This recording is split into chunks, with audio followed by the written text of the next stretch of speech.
Yo, what's going on, people? Today we're going to be taking a look at Ironsight. It's a free-to-play first-person shooter by Whipple Games, and it's currently in beta only on PC at the moment. Now, when I saw the teaser trailer and then I went on the website to read what the game's about, I immediately wrote this shit off as just another Call of Duty clone. But that's the joy of free-to-play games. They're free, so it really takes nothing off you to try them, so that's what I did. And to my surprise, I actually ended up liking this game. So does that mean that this game actually isn't a Call of Duty clone? No, that's exactly what this is, but it addresses some problems that I had with that franchise and why eventually I stopped playing. Those two main problems being campers and the clusterfuck of kill streaks on the map at one given time. So how does this game fix those two problems? Alright, well, first of all, let's look at the maps.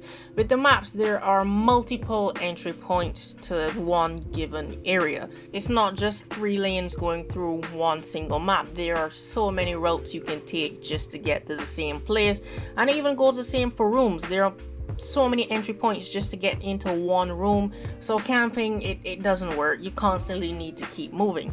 And the good thing is, with all these pathways, the maps aren't confusing or extremely claustrophobic. The maps flow actually pretty good, and I was actually surprised to see that the maps weren't static as well. On the dust map, there's a dust storm that rolls in that obscures your vision. There's a map with a launch pad, and the rocket takes off and covers that entire area with a thick cloud of smoke, so that also lowers the visibility.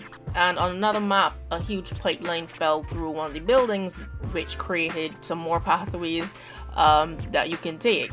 But that's not all. There's moving platforms that you can activate, there are elevators, and there's this one part of the map that has a console which you can activate, which lowers or raises a giant ramp, so you can actually change how that small area of the map plays. And to further discourage camping, the time to kill in this game is extremely low. You die pretty quickly. But that's not it. Instead of the regular, I think it's like 5 to 6 seconds, and then your health regenerates back to 100, there's a slow health regeneration in this game. So chances are, if you get in a gunfight with one person and you take damage, the next person that you see may very well kill you.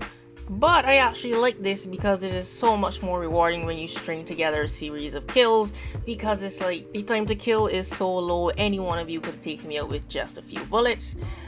But I killed you all, so yeah, it feels so much more rewarding. And now on to the second part, kill streaks. Well, they aren't really per se kill streaks, they're more rewards you get for playing good. But for the sake of keeping it simple, I'm going to call them kill streaks. So they're offensive and then they're tactical kill streaks. If you pick offensive, these kill streaks are the ones that are actually going to do damage to players. These are going to be your predator missiles, your airstrikes, you can call it a helicopter, you know, those type of kill streaks.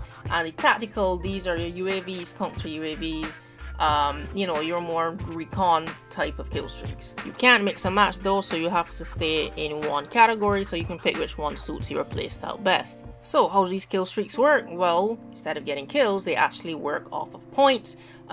Each of them has a set number of points, but as soon as the match starts, they start counting backwards from wherever they were. And as you play the objective or you get kills, this actually helps the number to drop, but is constantly ticking down. So if you play well, then you'll get your kill streaks much faster. So there's no pressure to stay alive and camp to get kills, because if you die as soon as you respawn, the kill streak counter is going to continue from where it left off right before you died.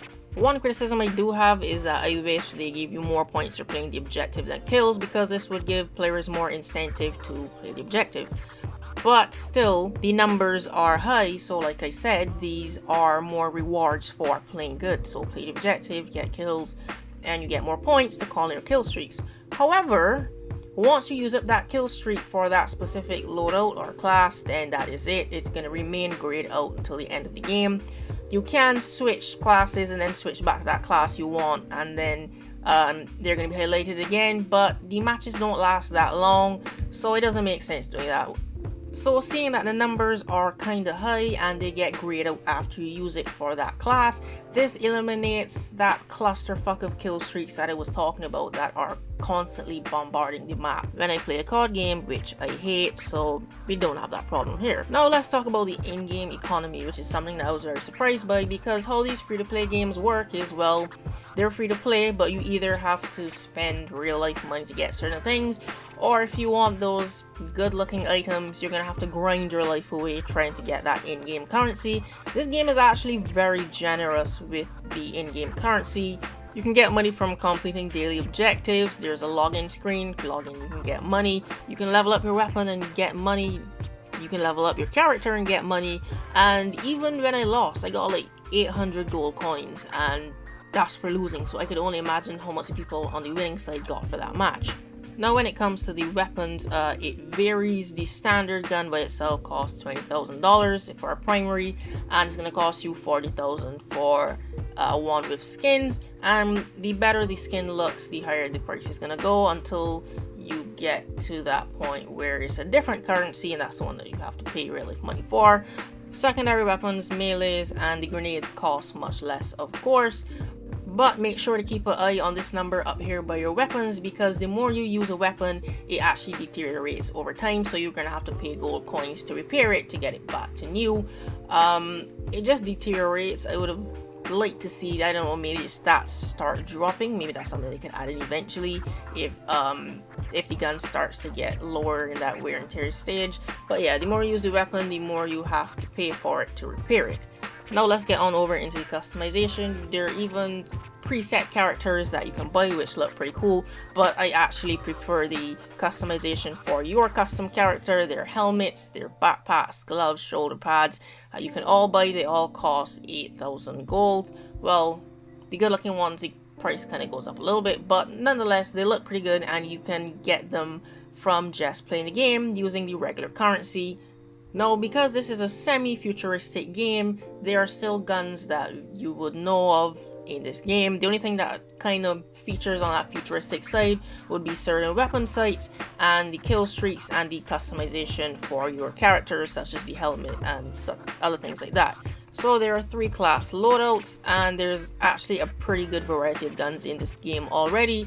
There are SMGs, assault rifles, LMGs, pistols, machine pistols, shotguns, and sniper rifles. Although I do think the shotguns should count as a primary instead of secondaries for, well, balancing purposes, but nonetheless, there are pretty good amount of guns in this game, and there are 3 weapon attachment slots. There's one for your sights, one for the type of bullets you would like to use, and one extra components such as a heavy barrel. You can put on a suppressor. There's something called a hair trigger, which increases the gun's rate of fire, and a ton of other attachments that I was actually pretty pleased to see in a game like this. So yeah, this game just keeps surprising me. Now on to the gunplay, the most important part, and I don't know why I left that till last. I don't know, it's just how I have it written down in my notes. But yeah, on to the gunplay. The gunplay in this game is pretty good. One thing I can say that I love is that the hip fire actually works. In most first-person shooter, the hip fire accuracy is fucking terrible, but in this is actually pretty good.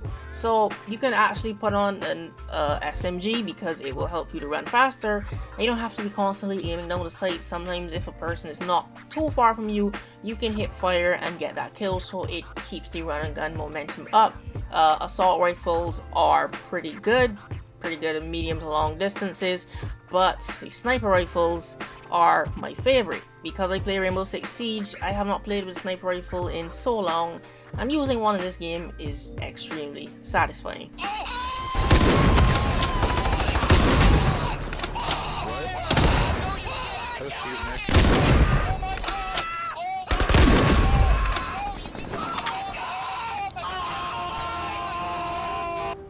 And it's only 12 players on a map at once, 6v6, so it doesn't feel too cluttered and like you're constantly dying. Well, I shouldn't say that, you can be constantly dying, but I think this is the right amount of players for the size of these maps. And when it comes to game modes, there are only 4 in the game right now, but because, you know, it's probably still in beta, there's Team Deathmatch, Search and Destroy, Secure the Point, which plays kind of like Domination, except there's just one flag and it randomly pops up on the map. There are 3 rounds of this. And lastly, it is Resource Takeover, I think it's called. AI will spawn, you have to kill the AI, and the AI will drop resources and you take it up. Team which gets the most wins.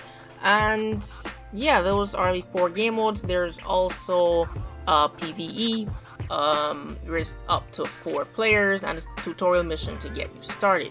And lastly, I also forgot, every time you level up, you get a loot crate, and the loot crate can pretty much contain anything. You can get guns, you can get the same player customization that you might have been saving up for, you could get it in a loot crate, and you could also get weapon skins, but these will be temporary, so you can only use these for like 2 days or, you know, some small amount of time before it expires.